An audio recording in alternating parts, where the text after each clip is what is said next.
ಸಿಗಬೇಕು ಅಲ್ವಾ. ಮತ್ತು ಬಡವರ ಮಕ್ಕಳು ಇರ್ತಾರೆ, ಶಾಲಾ ಮಕ್ಕಳು, ಅವ್ರಿಗೆ ವಿಶೇಷವಾಗಿ ಅಂದರೆ ಅವ್ರಿಗೆ ಹೆಲ್ಪ್ ಮಾಡೋದು ಆರ್ಥಿಕವಾಗಿ, ಒಂದು ಪಠ್ಯ ಪುಸ್ತಕವನ್ನು ಕೊಡಿಸೋದು, ಅವ್ರಿಗೆ ಚಿತ್ರಕಲೆಯನ್ನು ಹೇಳ್ಕೊಡೋದು, ಮತ್ತು ಸಂಡೆ ಸವಾರಿ ಅಂತ ಅವರ ಕಾರ್ಯಕ್ರಮದಲ್ಲಿ ಇಟ್ಕೊಂಡು ಮಕ್ಕಳಿಗೆ, ಬಡವ್ರ ಮಕ್ಕಳಿಗೆ ಅವ್ರಿಗೆ ಪುಸ್ತಕವನ್ನೆಲ್ಲ ಕೊಡಿಸಿ ಅವ್ರಿಗೆ ವಿದ್ಯಾಭ್ಯಾಸವನ್ನು ಕೊಡಿಸೋದು, ಆ ರೀತಿ ಕಾರ್ಯಕ್ರಮವನ್ನು ತುಂಬ ಮಾಡ್ತಾ ಇದ್ದಾರೆ ಸರ್.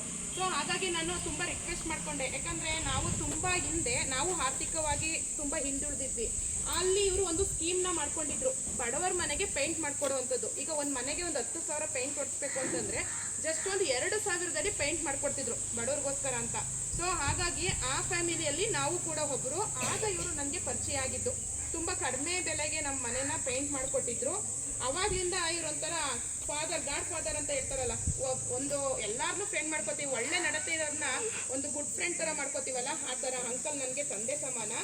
ಅವ್ರು ಮಾಡ್ತಾ ಇರುವಂಥ, ನಮ್ಮ ಕಡೆ ಮಾಡ್ತಾ ಇರುವಂಥ ಸೇವೆಗಳನ್ನು ನೋಡಿ ಈ ಶಾಲೆಗೆ ನಾನು ಬಂದಮೇಲೆ ನಮ್ಮ ಒಳ್ಳೆ ಮಕ್ಕಳು ಮತ್ತು ನಮ್ಗೆ ಒಳ್ಳೆ ಟೀಚರ್ಸ್ ಅವರು ನೋಡಿ ಈ ಶಾಲೆಗೆ ಏನಾದರೂ ಮಾಡಿಸ್ಬೇಕು ಅವರಿಂದ ಅಂತ ಹೇಳಿ ನಾನು ತುಂಬ ರಿಕ್ವೆಸ್ಟ್ ಮಾಡಿ, ಅವರು ಫುಲ್ಲು ಬ್ಯುಸಿ, ಆ ಕಡೆ ಎಲ್ಲ ಪೇಂಟ್ ಮಾಡ್ಸೋದಾಗ ಫುಲ್ಲು ಬ್ಯುಸಿ. ಹಾಗಾಗಿ ಇವರು ಫ್ರೀ ಮಾಡ್ಕೊಂಡು ಇವತ್ತು ನಿಮಗೋಸ್ಕರ ಬಂದಿದ್ದಾರೆ ಮಕ್ಕಳು, ನಮ್ಮ ಶಾಲೆಯಲ್ಲಿ ಪೇಂಟ್ ಮಾಡೋದಕ್ಕೆ ಅನ್ಕೊಂಡು ಬಂದಿದ್ದಾರೆ, ಚಿತ್ರಕಲೆಯನ್ನು ಬಿಡಿಸೋದಕ್ಕೆ. ಇವತ್ತು ನಿಮಗೆ ಚಿತ್ರಕಲೆಯನ್ನು ಹೇಳ್ಕೊಡ್ತಾ ಇದ್ದಾರೆ, ದಯವಿಟ್ಟು ಕೂತ್ಕೊಂಡು ಹೇಳಿ. ಮತ್ತು ಅಂತ ಅವರು ಪರಿಚಯ ಮಾಡಿಕೊಟ್ಟಿಲ್ಲ, ತುಂಬಾ ಫೇಮಸ್ ಮಂಡ್ಯದಲ್ಲಿ ಅಂತ ಹೇಳಕ್ಕೆ ಇಷ್ಟಪಡ್ತೀನಿ. ಸ್ಟ್ರೆಂತ್ ಇಲ್ಲ, ಕೆಲವು ಕಡೆ ಆಗಲಿ ಸ್ಟ್ರೆಂತ್ ಇದೆ, ಆರ್ಟಿಸ್ಟ್ ಇದ್ದರೆ.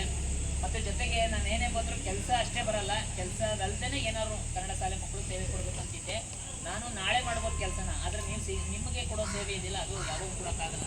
ಹಾಗಾಗಿ ಇದ್ದಂಥ ಸಮಯನ ನಿಮಗೆ ಕೊಡೋಣ. ಇವತ್ತು ಮಧ್ಯಾಹ್ನ ಸೋಮವಾರದಿಂದ ಬಂದರೆ ನಾನು ಕೆಲಸದ ಕಡೆ ಬಿದ್ದಿರ್ತೀನಿ. ಹಾಗಾಗಿ ನನ್ನ ಬಗ್ಗೆ ನಿಮ್ಗೆ ಅಭಿಮಾನ ಇದೆ. 2 ring, 1 ring, 2 ring, 3 ring, 1 2 3.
One to 7th.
ಹೀಗಿರುತ್ತೆ ಈಗ ಅನ್ಕೊಳ್ಳಿ.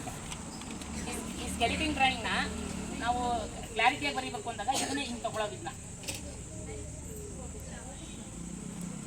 ಈಗ ನೋಡಿ ಇದನ್ನ ಈಗೂ ಬರೀಬೋದು ಸ್ಕೆಲಿಟಿನ್ ಡ್ರಾಯಿಂಗ್. ಸ್ಕೆಲಿಟಿನ್ ಹಾಂ, ಅಥವಾ ಮಹಿಳೆನೇ ಅನ್ಕೊಳ್ಳಿ, ಒಂದು ಮಹಿಳೆನೇ ಅನ್ಕೊಳ್ಳಿ.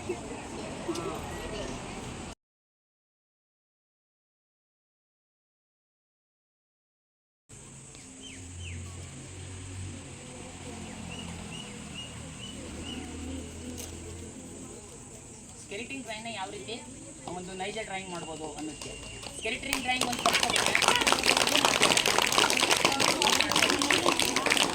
ಅದು ರೇಖಾಚಿತ್ರ. ಇದು ರೇಖಾಚಿತ್ರ. ಇದು ಇಲ್ಲ ಹಕ್ಕಿ ಹಾರ್ತಾ ಇದೆ ಅಂತಾನೆ ಬರೀಬೇಕಾದ್ರೆ ಒಂದು ವೇಳೆ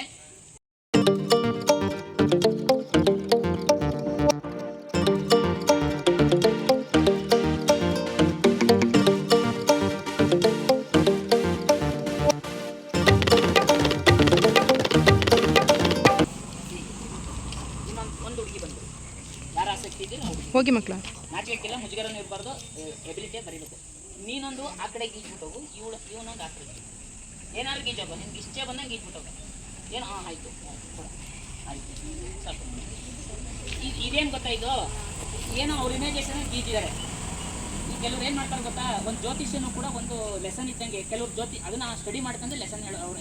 ನಿಮ್ಮ ಭಾವನೆಗಳು ಮನುಷ್ಯನಿಗೆ ಸಾಕಷ್ಟು ದುಃಖಗಳಿರ್ತವೆ. ಅವ್ನು ಏನು ಕೇಳಿದ್ರು ಅವ್ರಿಗೆ ಏನಾದ್ರು ಹತ್ರವಾಗಿ ಹೇಳ್ಬಿಟ್ರೆ ಅವ್ನು ನಂಬಿಡ್ತಾನೆ, ದುಡ್ಡು ಕೊಡ್ತಾನೆ, ಅವ್ರಿಗೆ ಜ್ಯೋತಿಷ್ಯ ಆಗುತ್ತೆ.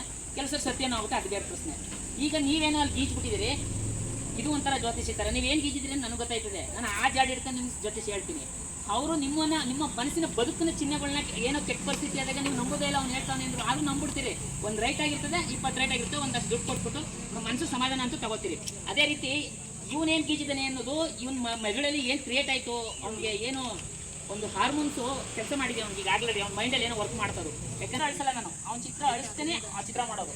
ನೋಡಿ ಪೃಥ್ವಿಗೂ ನನ್ನ ಚಿತ್ರ ಬರ್ತಿದ್ದಾನೆ, ನಾನು ಇದನ್ನೇ ತಗೋತೀನಿ.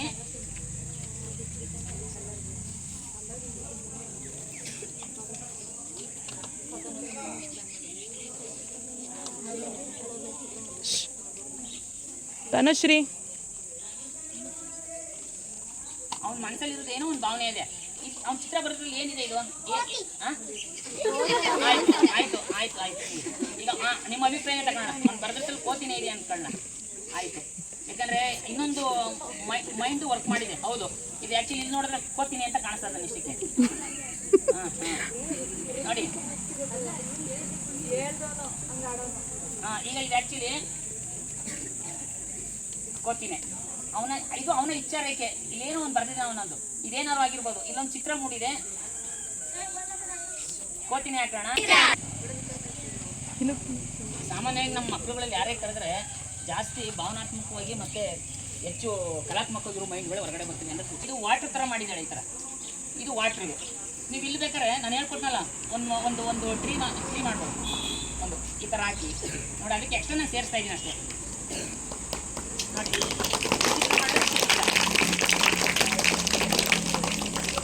ಇಲ್ಲೊಂದು ಮೀನು ಸೇರಿಸೋದು ಮುಕ್ತಾಯಿತು. ಚಿತ್ರ ಬರೋದ್ರ ಚಿತ್ರಕ್ಕೆ ಇಷ್ಟೇ.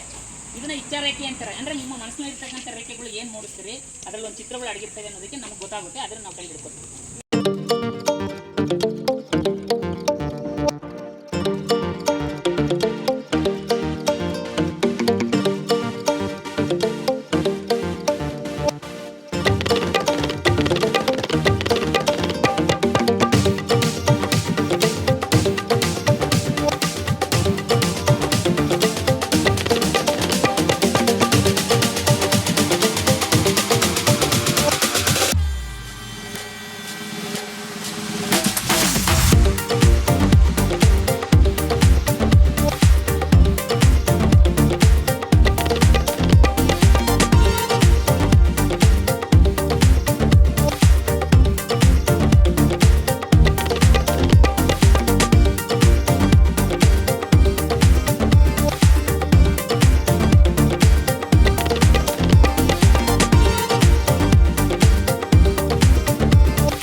ನಾವೇನ್ ಮಿಕ್ಸ್ ಮಾಡ್ಕೊಂಡು ತಿಂತೀವಿ? ಯಾಕೆ ಬರೀ ನೆಲ್ಲಿಕಾಯಿ ತಿನ್ಬೋದಲ್ವಾ? ಉಪ್ಪು ಯಾಕೆ ಮಿಕ್ಸ್ ಮಾಡ್ಕೊಳ್ಳೋದು? ಜಾಸ್ತಿ ಆಗ್ಲಿ ಅಂತ. ಉಪ್ಪಿರೋದಲ್ಲಿ ನೆಲ್ಲಿಕಾಯಿ ಇರೋದು ಎಲ್ಲೋ ಬೆಟ್ಟದಲ್ಲಿ ಕಾಡಲ್ಲಿ ಬೆಳೆದಿರೋ ಮರ. ಅಲ್ಲಿಗೆ ಎಷ್ಟು ಸಂಬಂಧ ನೋಡಿ ಅಲ್ವಾ? ಬೆಟ್ಟದ ನೆಲ್ಲಿಕಾಯಿ ಸಮುದ್ರದೊಳಗಡೆ ಉಪ್ಪು ಬೆಟ್ಟಣಿಂದ ಸಂಬಂಧವಯ್ಯ ಅಂತ ಹೇಳ್ತಾರೆ. ಇದು ಅಷ್ಟೇ. ದಿವ್ಯಾ ಮಿಸ್ ಯಾರೋ, ಸರ್ ಯಾರೋ, ನಾವ್ಯಾರೋ, ಹೌದಲ್ವಾ? ಈಗ ದಿವ್ಯಾ ಮಿಸ್ ನಮ್ಮ ಸ್ಕೂಲಿಗೆ ಬಂದು ಅವ್ರ ಕಡೆಯಿಂದ ಸರ್ ಪರಿಚಯ ಆಗಿ ಅವ್ರು ಬಂದು ನಿಮ್ಗಿಲ್ಲಿ ವಿದ್ಯೆನ ಹೇಳ್ಕೊಡ್ತಿದ್ದಾರೆ ಅಂದರೆ ಇದು ಒಂದು ರೀತಿ ಸಂಬಂಧ. ಇಂಥ ಸಂಬಂಧಕ್ಕೆ ನಾವು ಮಿರಾಕಲ್ ಅಂತಲೂ ಹೇಳ್ತೀವಿ. ಹೌದಾನೆ? ಬಂದ ಅಂತೀವಿ ಕನ್ನಡದಲ್ಲಿ ಅಲ್ವಾ? ಹಾಗಾಗಿ ಸರ್ರು ಗೌರ್ಮೆಂಟ್ ಸ್ಕೂಲ್ ಮಕ್ಕಳಿಗೆ ಈ ಥರದ ಸೇವೆ ಕೊಡ್ತಿದ್ದಾರೆ. ಅವ್ರಿಗೆ ನಮ್ಮ ಪರವಾಗಿ, ಶಾಲೆ ಪರವಾಗಿ ವೈಯಕ್ತಿಕವಾಗಿ ಧನ್ಯವಾದಗಳು. ಮತ್ತು ಈ ಸರ್ಕಾರಿ ಶಾಲೆಗಳನ್ನ ಉಳಿಸೋದಕ್ಕೆ ನಿರಂತರವಾಗಿ ಸಾಗಿ ದೇವರಿಂದ ಶಕ್ತಿ ಕೊಡಲಿ ಅಂತ ಮಗು ಒಂದು ಮಾತು ಹೇಳ್ತು, ಬೇರೆ ಬೇರೆ ಎಲ್ಲರೂ ಹೇಳ್ಕೊಟ್ಟಿದ್ದಾರೆ, ಪ್ರಕಾರಗಳಲ್ಲಿ ಬಂದಿದ್ದಾರೆ ನಮ್ಮ ಸ್ಕೂಲ್ಗೆ. ಇವ್ರಲ್ಲಿ ಒಂದು ಕಂಡ ವಿಶೇಷತೆ ಅಂದ್ರಲ್ಲ, ಆ ವಿಶೇಷತೆನೇ ಒಂದು ಅವ್ರಿಗೆ ಸಿಕ್ಕಿರುವಂಥದ್ದು ನನ್ನ ಕೊಡುಗೆ. ಯಾಕಂದ್ರೆ ನಾನು ಡ್ರಾಯಿಂಗ್ ಮುಟ್ಟೆಲ್ಲ ಸಬ್ಜೆಕ್ಟಾಗಿ ಎಲ್ಲುವೆ ಯಾವ ನನಗೆ ನಾನೇ ಕಲ್ತ್ಕೊಂಡು ಚಿತ್ರಕಲೆ ಈ ಮಟ್ಟಕ್ಕೆ ಬಂದಿದೆ ಅಂದಾಗ ಒಂದು ಗಾಡ್ ಗಿಫ್ಟು. ಅದಕ್ಕೆ ನಾನು ಯಾವ ಮಣ್ಣಿಂದ ಪಡೆದಿಲ್ಲ ಆ ಮಣ್ಣಿಗೆ ಅದು ಆ ಮಗು ಮೇಲೆ ಪ್ರಭಾವ ಬೀರಿದೆ ಅಂತ ಅದೊಂದು ರೀತಿ. ಯಾಕಂದರೆ ನಾನು ಅದನ್ನೇ ಕೇಳ್ತಾ ಇರೋದು, ಮಕ್ಕಳಲ್ಲಿ ಎಲ್ಲವನ್ನೂ ಕಣ್ಣಲ್ಲಿ ತುಂಬಿರಿ, ಆ ಕಣ್ಣಲ್ಲಿರೋದು ನೋಡೋದೆ. ಅದರಲ್ಲಿ ಒಂದು ಪ್ರತಿಭೆ ಇದೆ. ಅದರಲ್ಲಿ ಹಾಡುಗಾರಿಕೆ ಇರ್ಬೋದು, ಚಿತ್ರ ಇರ್ಬೋದು, ಅಥವಾ ನಿಮ್ಮಲ್ಲಿ ಯಾವುದೋ ಒಂದು ವಿಶೇಷವಾದ ಪ್ರದರ್ಶನ ಕಲೆ ಇರ್ಬೋದು, ಎಲ್ಲನೂ ವ್ಯಕ್ತಪಡಿಸ್ಬೇಕು. ಯಾಕಂದರೆ ನೀವು ವ್ಯಕ್ತಪಡಿಸಲಿಲ್ಲ ಅಂದರೆ ನಮ್ಮ ದೇಶದಲ್ಲಿ ನೀವು ದೊಡ್ಡ ಶಕ್ತಿಯಾಗಿ ಬೆಳೀಲಿಕ್ಕೆ ಸಾಧ್ಯ ಇಲ್ಲ. ಹಾಗಾಗಿ ನಿಮ್ಮಲ್ಲಿರೋ ಪ್ರತಿಭೆನೇ ದೇಶಕ್ಕೆ ದೊಡ್ಡ ಶಕ್ತಿ ಅಂತ ಹೇಳ್ತಾ ನಾನು ನಿಮ್ಮ ಜೊತೆ ಇಷ್ಟೊತ್ತು ಮಾತಾಡಿದ್ದಕ್ಕೆ, ನಿಮ್ಮ ಜೊತೆ ನಾನು ಕರ್ತಿದ್ದಕ್ಕೆ ಈ ಕ್ಷಣ ಆಗಲ್ಲ. ಇದು ನನ್ನ ಇಷ್ಟು ತೀನಶ್ಪುರ ತಾಲೂಕಲ್ಲಿ ಮೊದಲ ಬಾರಿ ಬಂದಿರೋದು ನಾನು. ಅದು ದಿವ್ಯಾ ಮೇಡಮ್ ಮುಖಾಂತರ ಭಾಳ ಪುಣ್ಯವಂತ ಅಂತೀನಿ. ಯಾಕಂದರೆ ನಾನು ಟೀಚರ್ ಆಗಬೇಕಾದ್ರೂ ಜನ್ಮಗಳು ಇದ್ವೇನೋ, ಅವು ಕಳೆದ್ರೂ ಕೂಡ ನಾನು ಬೇರೆ ಕೆಲಸಕ್ಕೆ ಬಂದರೂ ಮತ್ತೆ ಆ ಪ್ರೊಫೆಷನಲ್ಲೇ ಬರ್ತಾ ಇದ್ದೀನಿ ಅಂತಂದರೆ ನನಗೆ ಈ ರೀತಿ ಋಣನೂ ಬರ್ತಾ ಇದೆ ನಿಮ್ಮ ಜೊತೆ ಅಂದರೆ ನನಗೇನೆ ಆಶ್ಚರ್ಯ. ನನಗೆ ಸಾವಿರಾರು ಮಕ್ಕಳುಗಳು ನೋಡ್ಕೊಂಬಂದೆ.